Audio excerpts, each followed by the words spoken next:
Weekend, and I worried that the storm line we saw come through this evening May forecast was coming. Not a complete washout, but it's going to get ugly, right? It's Saturday is going to be wet. I mean, if you have outdoor plans this weekend and you're flexible with them, you might want to flex them a little bit. Yeah. And if you're not, then hey, we're Oregonians. We can deal with a little rain. We've been dealing with it all spring. No bad weather, just bad clothing, right? That's the saying.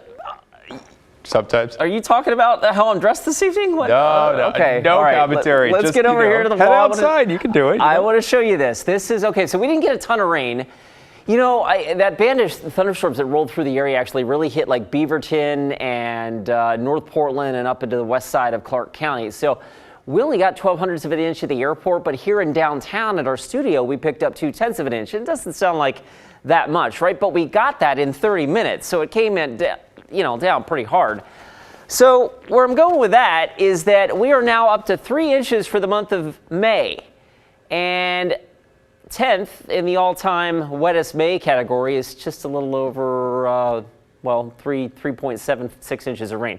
And where I'm going with that is that we're probably going to be cracking into the top 10 by the time this weekend is done. What does that mean? That means we've got a rainy Saturday, a very rainy Saturday, a cool, showery Sunday with lowering snow levels. Keep that in mind for anyone that has maybe some camping plans in the higher terrain of the Cascades. It is not going to be the most pleasant of weekends to be up there for sure.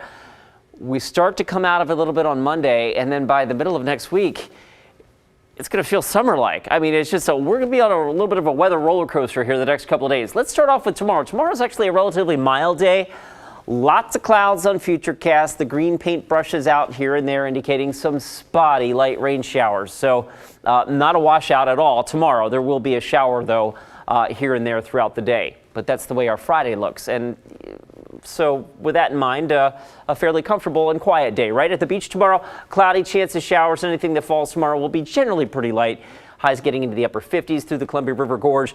Not too breezy of a day. Chance of showers, highs in the mid 60s out towards the Dalles and about 60 or so in Hood River. And we hop over the Cascades to Central Oregon. You'll be mostly cloudy. Slight chance of showers for you folks as well, with highs in the low 60s.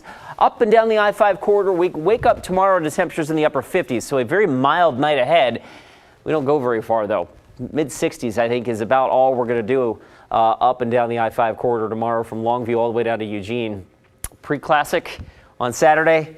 Going to be a wet one down there on the track at Hayward Field. All right, storm system number 1, that rolled through this evening.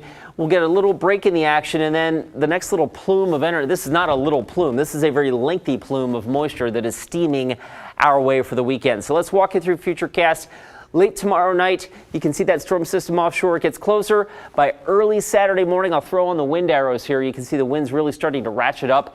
It's going to be a windy day at the beach, especially south of where this storm comes ashore. So we're thinking like Newport and Point South. It could be very windy. It could also be windy and potentially stormy in the southern Willamette Valley on Saturday. Meanwhile, we're on the northern periphery of that here in Portland and Vancouver. We're just going to have an all-day rain, I think.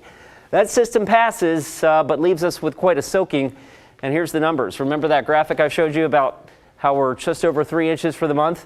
Futurecast likes us picking up over an inch this weekend. And by the way, we are looking for snow in the higher terrain of the Cascades, with snow levels dipping as low as 4,500 feet. Nicer weather will come, I promise. And we'll see sunsets like this. Again, check out this from Sandra Ryan about a week ago in Manzanita. Isn't that inviting? Yeah? Well, we'll see.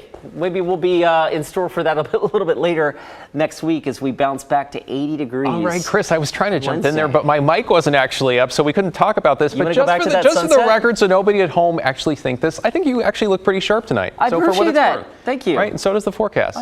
The 7-day. The back end of it looks. All right, before this goes down a spiral, we're going to roll the next video. Still to come, what do Google Doodle, Google Doodle, and